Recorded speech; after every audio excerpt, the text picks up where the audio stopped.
Ici, la voix de l'Amérique.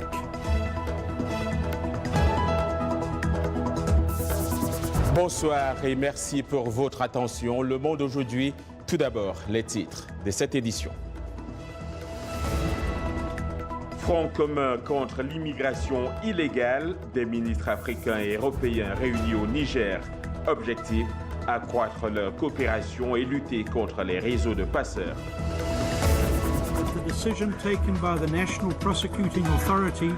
En Afrique du Sud, Jacob Zuma sera poursuivi pour corruption. La décision du parquet est tombée ce vendredi. Burundi, au moins 9 personnes sont mortes aujourd'hui dans un éboulement des terrains à Bujumbura.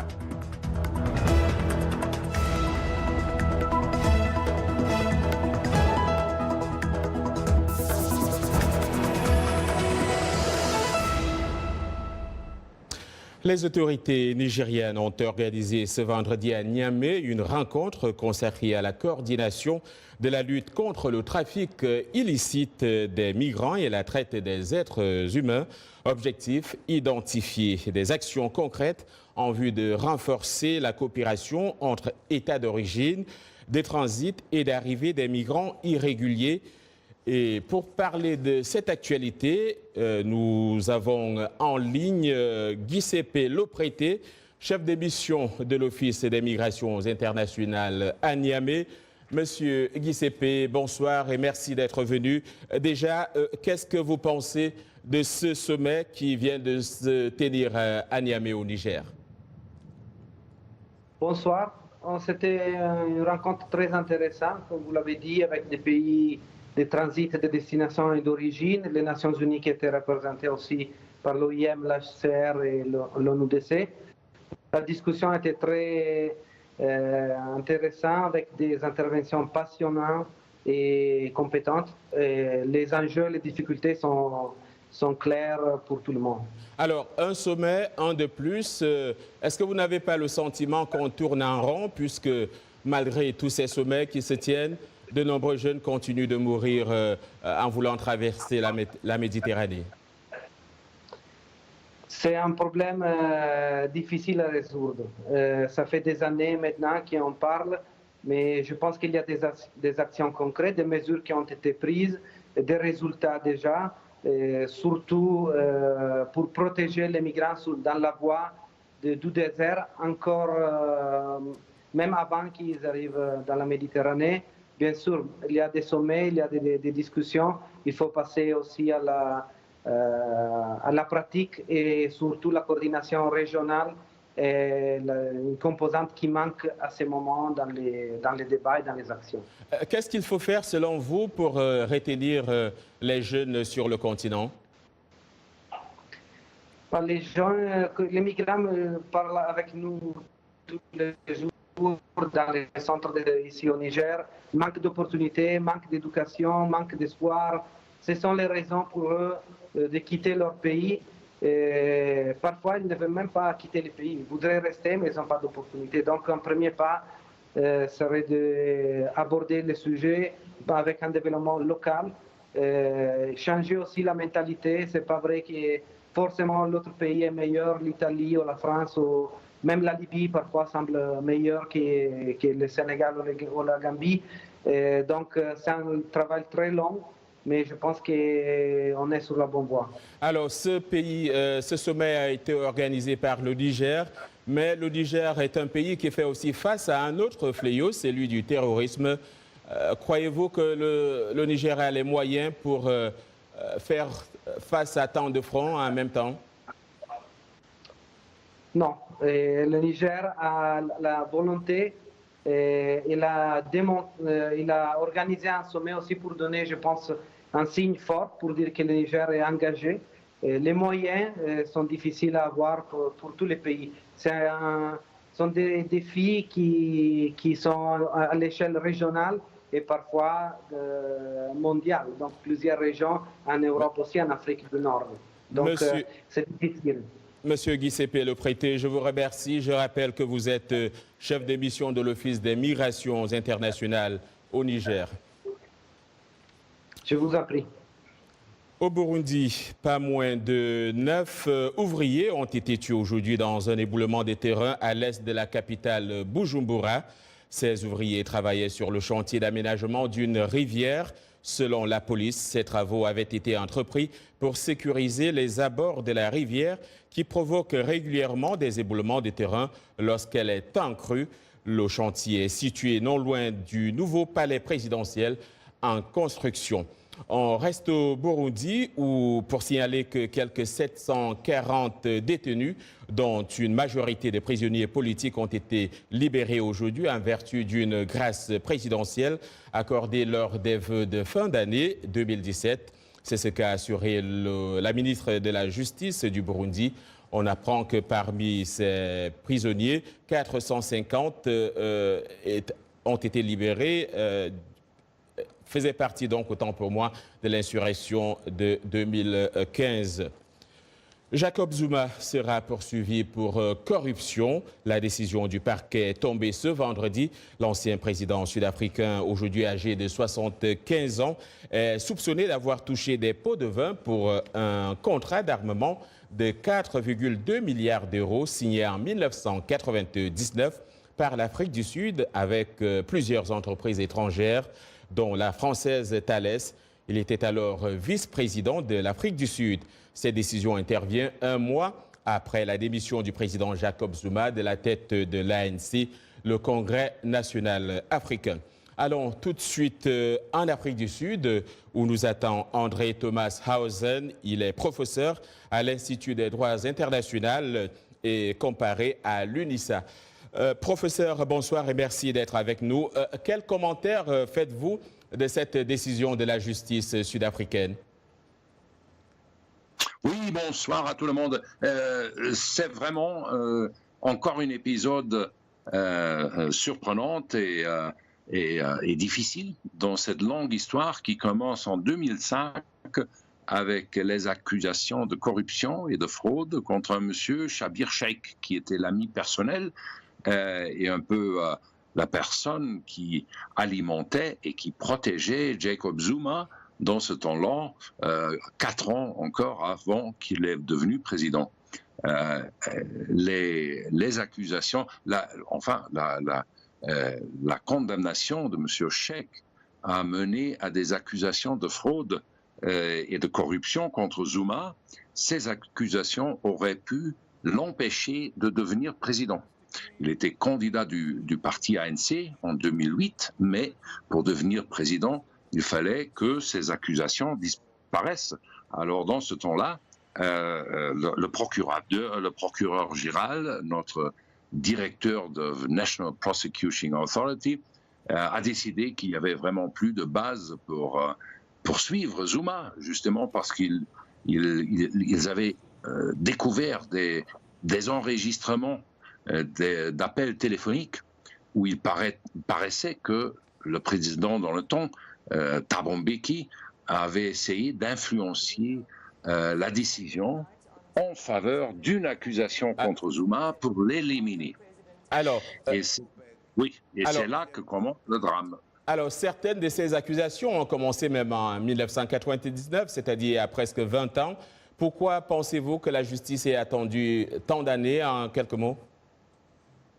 Ça, vraiment, est la tragédie. La justice a pris presque 10 ans pour maintenant décider que l'arrêt de la prosécution en 2008 était bizarre, était sans fondament et irrationnel. Et maintenant, après qu'il a démissionné, on recommence cette procédure judiciaire contre Zuma qui devra se défendre contre une dizaine d'accusations et plus que 200 témoins. Parmi eux, Schabir Shaik, son ancien ami, qui est resté en prison, voilà, et qui a payé un peu la dette de Zuma. Voilà, merci beaucoup Thomas Hausen. Volontiers et bonsoir. Climat tendu entre Robert Mugabe et le nouveau président du Zimbabwe, Emmerson Mnangagwa.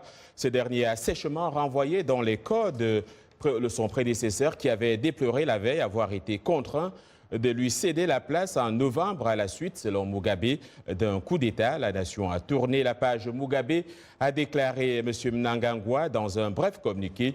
Très distrait jusqu'ici, M. Mugabe est sorti de son silence hier soir au cours d'une conférence de presse où il a reçu des questions de beaucoup de journalistes devant plusieurs télévisions étrangères. Il a affirmé avoir été victime d'un putsch militaire et regretté que son successeur ait trahi toute la nation. En Russie, le président Vladimir Poutine s'est adressé à ses compatriotes dans la nuit de jeudi à vendredi pour les appeler à voter dimanche lors d'un scrutin où le Kremlin craint qu'il y ait une abstention. Dili Diko. Le dimanche 18 mars se tiendra l'élection présidentielle. En tant que chef d'État, il me semble important de m'adresser à vous au sujet de la participation au vote. Dans son adresse, Vladimir Poutine n'a pas manqué d'ajouter: pour qui voter, comment appliquer son droit à un choix libre relève de la décision personnelle de chacun. Au pouvoir depuis plus de 18 ans, en tant que président ou Premier ministre, Vladimir Poutine devrait, selon les analystes politiques, remporter un 4e mandat de 6 ans. Ma qualité de vie a nettement augmenté. La politique étrangère et la politique nationale ont changé en mieux. Mon fils a obtenu un prêt. À vrai dire, j'aime tout en ce qui concerne la politique de Poutine. Je ne soutiens que lui. Face à Poutine, l'opposition fait pâle figure. 7 autres candidats se présentent. Parmi eux, seuls 3 flirtent avec des intentions de vote allant de 2 à 8%. Face à ce scrutin qui semble jouer d'avance, le Kremlin craint une abstention élevée qui faiblira la légitimité du résultat. D'autant plus qu'un segment de la population n'hésite pas à faire connaître son ras-le-bol. Les couches sociales les moins aisées ne font que survivre, alors que les oligarques mènent la belle vie. Pendant ce temps, les enfants et les vieux sont malades, ils ne reçoivent pas ce que l'État doit assurer. Je ne pense pas qu'un président puisse leur donner cela. Alors, pour mieux cerner les enjeux de cette élection, Anastasie Tudièche a joint à France Jean de Gliciani. Il est directeur de recherche de l'IRIS et spécialiste des questions russes. L'enjeu principal, c'est la participation. Un des opposants principaux, c'est Navalny, qui n'a pas pu se présenter et qui a appelé au boycott du vote. C'est ça le véritable enjeu de l'élection.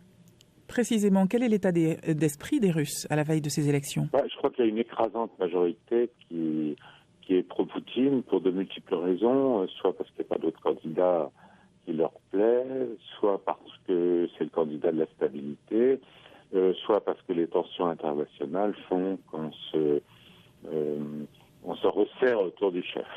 À quoi pourrait ressembler un nouveau mandat présidentiel de Vladimir Poutine ? Personne ne peut le dire. La seule chose qu'on peut dire quand même, c'est que compte tenu des tensions récentes, la marge de main-d'œuvre de Poutine vis-à-vis de son propre électorat, vis-à-vis de tout ça, diminuer. Il y a quand même pas mal de chances pour que ce mandat soit un mandat à nouveau de tension. C'était donc Jean de Gliniasti, directeur de recherche à l'IRIS et spécialiste des questions russes. Ici aux États-Unis, le ministre japonais des Affaires étrangères Taro Kono a été reçu aujourd'hui au département d'État américain avant son homologue sud-coréenne dans l'après-midi, alors que les États-Unis se préparent au sommet historique entre Donald Trump et le dirigeant nord-coréen Kim Jong-un.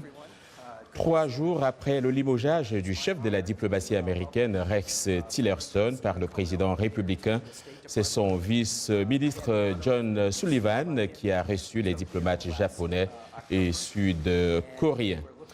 On reste aux États-Unis où au moins 6 personnes sont mortes dans l'effondrement d'un pont piétonnier flambant neuf sur une autoroute à Miami. C'est ce qu'a annoncé aujourd'hui la police de Miami.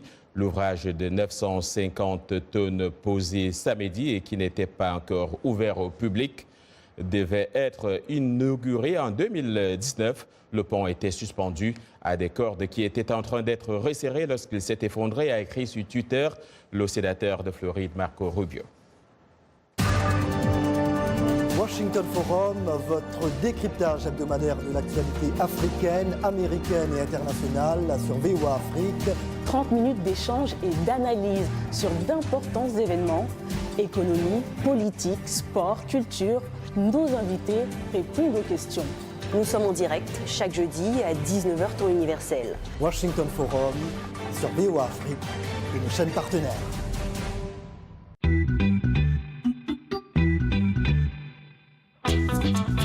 Vous et nous, c'est votre émission hebdomadaire de VOA Afrique. Une connexion Afrique-Amérique inédite où les Africains et les Américains se racontent. Ces rencontres loin des clichés. Un choc des cultures, bienvenue. Dans Vous et nous. Suivez des interviews, des reportages originaux. Nos rubriques web, nouvelles technologies. Mode, amour, emploi vous tiennent informés à l'ère du temps. Vous et nous. C'est moi. C'est toi. C'est vous et nous. Merci pour votre fidélité à VOA Afrique. Un rappel des titres. L'énergie solaire connaît un succès fulgurant en Afrique. Nous irons en Côte d'Ivoire où des startups s'activent pour fidéliser leur clientèle. Nous inaugurons ce vendredi notre segment culture. Roger Moutou sera là. Dans ses bagages, l'Omassa et une rencontre avec le guitariste Vieux Farka Touré. À Misrata, en Libye, les boîtes qui servaient à stocker des munitions pendant la guerre sont aujourd'hui utilisées pour exposer des livres. Encouragés par le succès obtenu à l'Afrique de l'Est, les start-up de l'énergie solaire autonome pullulent en Afrique de l'Ouest, proposant des services de paiement à l'usage. En Côte d'Ivoire, par exemple, Lumos Global, une compagnie néerlandaise, fournit en énergie des foyers à revenus moyens qui n'ont pas un accès fiable à l'électricité. Blanche Sanou.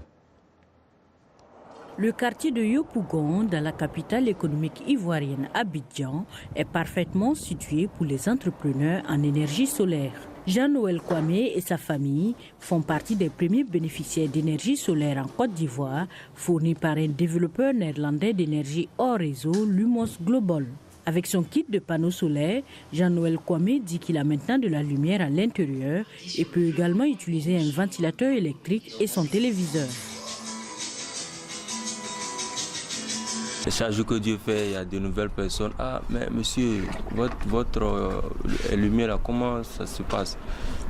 Il lui explique, un autre encore vient, ainsi de suite. C'est comme ça, mon voisin de derrière même aller acheter pour lui, parce qu'ils sont intéressés.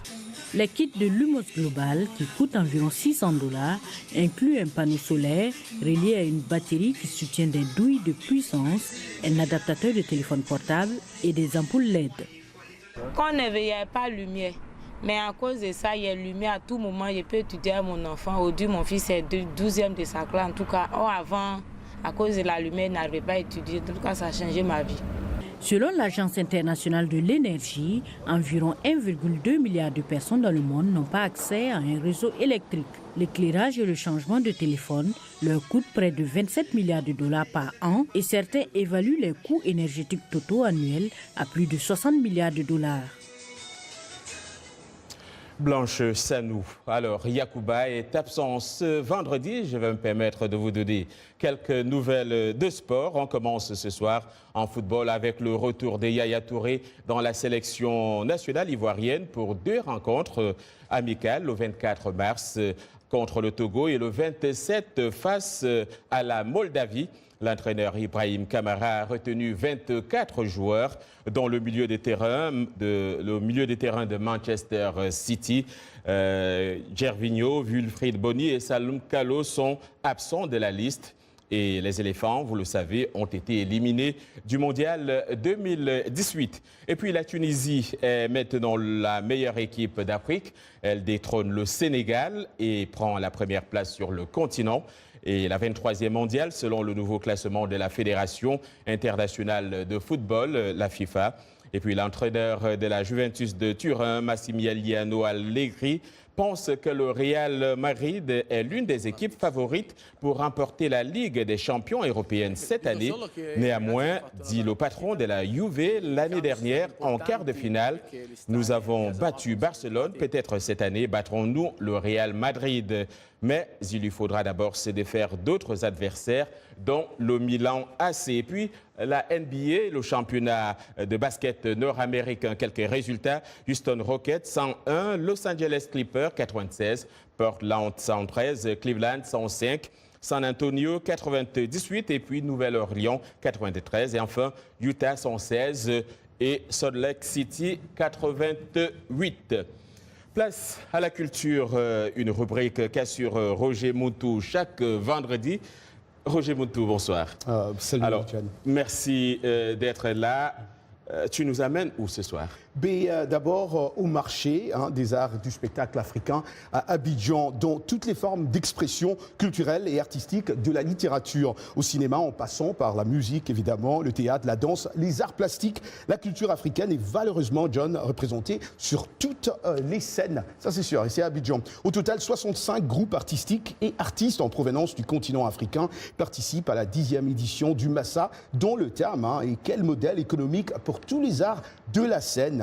Troupes, salles de spectacles et festivals. Cette 10e édition du Massa finira, John, en beauté demain au Palais de la Culture d'Abidjan avec un grand concert, Nuit du Zouglou. Ça, c'est vraiment, on n'est pas raté. Alors, ce qu'on ne peut pas rater aussi, c'est le vieux Farka Touré. Ah, il y a la légende, oui, ça c'est lui.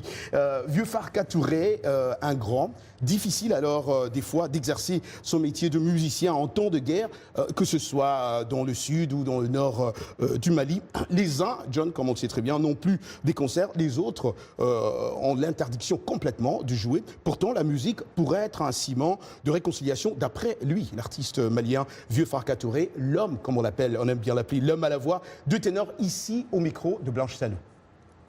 On ne bouge pas. Moi, je vis aux États-Unis, je vais en Australie, je vais partout. J'ai fini mon concert ce soir, demain matin, je rentre au Mali. Voilà, donc c'est un pays, c'est notre pays, un pays béni, je peux dire, et nous, on ne quitte pas. Ce n'est pas grâce à eux qu'on va prendre nos bagages pour dire, ouais, aujourd'hui, j'ai la possibilité de venir m'installer aux États-Unis ou en Europe, jamais. Je vais rester au Mali. Quel que soit le problème, là, c'est là où on va rester.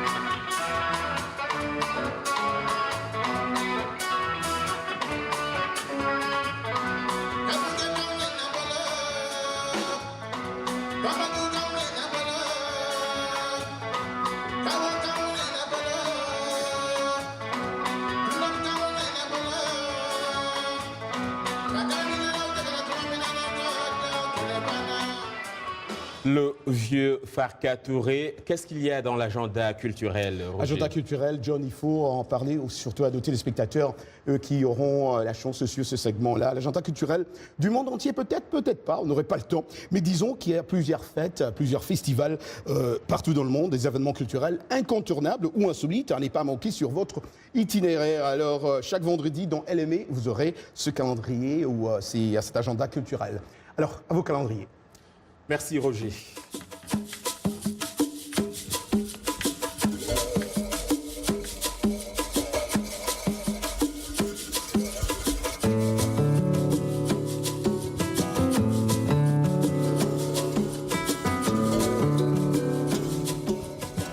Voilà, Take Your Pick, plus d'infos, contactez-moi sur, par mon email, c'est hermuntu@voanews.com. Merci Roger d'être venu et c'est entendu, ils le feront. Merci. Imaginez construire une maison plus résistante et moins chère en seulement 12 heures. Oui, c'est possible. C'est désormais avec l'aide d'une imprimante 3D. Une maison imprimée en 3D a été dévoilée à Austin, au Texas, lors du festival South by Southwest. Elisabeth Lee de La Voix de l'Amérique explique comment cette nouvelle technologie pourrait changer la vie des familles dans le monde en développement. Un récit de Blanche Sano. Ceci n'est pas une maison ordinaire. Je me tiens devant la première maison permanente imprimée en 3D en Amérique. Elle est en fait imprimée sous le vent, dans la poussière et sous la pluie. La technologie pour construire une maison en impression 3D doit être capable de résister à des conditions climatiques extrêmes, l'objectif étant de les construire dans les pays en développement où les conditions ne sont pas toujours idéales. Nous travaillons avec des familles très pauvres, sans abri. Apporter des maisons imprimées en 3D aux plus démunis, comme en Haïti, est possible grâce au partenariat entre l'entreprise de construction robotique Icon et l'organisation à but non lucratif New Story. Nous faisons face à un problème majeur. Environ 1 milliard de personnes ne peuvent satisfaire le besoin humain de base qu'est d'avoir un abri sûr. Ce dont nous avons vraiment besoin, vu l'ampleur du problème, c'est une croissance exponentielle. Cela passe par une réduction significative des coûts, l'amélioration de la vitesse de fabrication, sans pour autant sacrifier la qualité. Une solution possible, la nouvelle imprimante 3D et le ciment unique utilisé pour imprimer cette maison.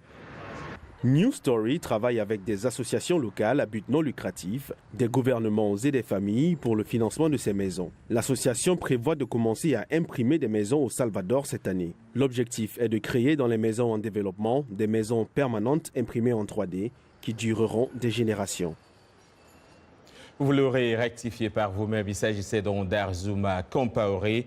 En Libye, un club de lecture dans la ville côtière de Misrata exposait des livres dans des boîtes auparavant utilisées pour stocker des munitions.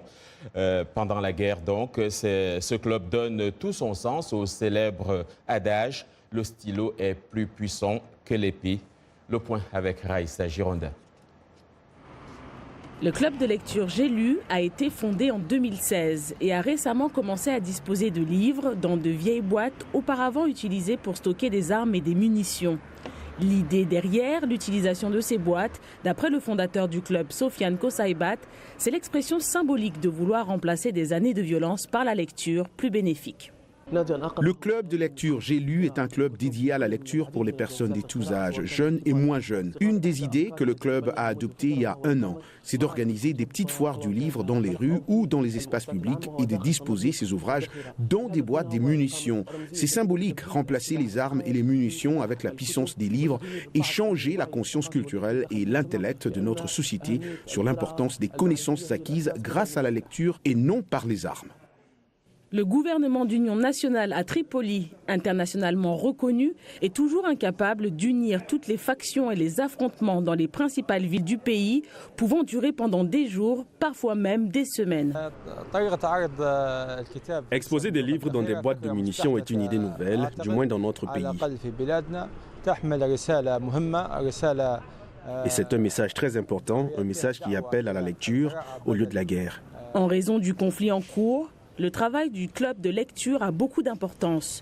Le club compte 100 membres qui recueillent des livres grâce à des dons et aux profits réalisés grâce aux foires du livre qui servent à acheter encore plus de livres. Le Botswana accueille un sommet consacré à la protection des éléphants et à la lutte contre leur braconnage. Les présidents du Botswana, de l'Ouganda et du Gabon ont signé avec 29 autres pays du continent une pétition appelant donc une nouvelle fois l'Europe à fermer son marché de l'ivoire. L'Union européenne, le plus grand exportateur au monde d'ivoire légal, a exporté 1258 défenses en 2014 et 2015, soit plus que lors des 8 années précédentes, selon l'organisation AFAS, à l'origine de la pétition. Et puis, une deuxième journée de manifestation était prévue ce vendredi au Brésil, où l'indignation ne faiblit pas après l'assassinat d'une conseillère municipale, Marielle Franco, 38 ans, était fortement engagée contre le racisme et la violence policière. Son corps criblé de balles a été retrouvé à l'arrière de sa voiture. Hier jeudi, 50 000 personnes ont manifesté dans les rues de Rio de Janeiro, quelques 30 000 à Sao Paulo et des milliers d'autres dans d'autres grandes villes du pays. C'est la fin de cette édition. Merci de l'avoir suivi. Je vous souhaite un excellent week-end. Bonsoir.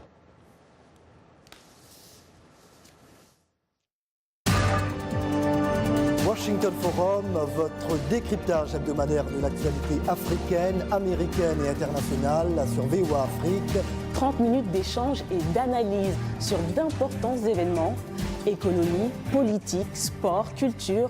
Nos invités répondent aux questions. Nous sommes en direct chaque jeudi à 19h temps universel. Washington Forum sur VOA Afrique et nos chaînes partenaires.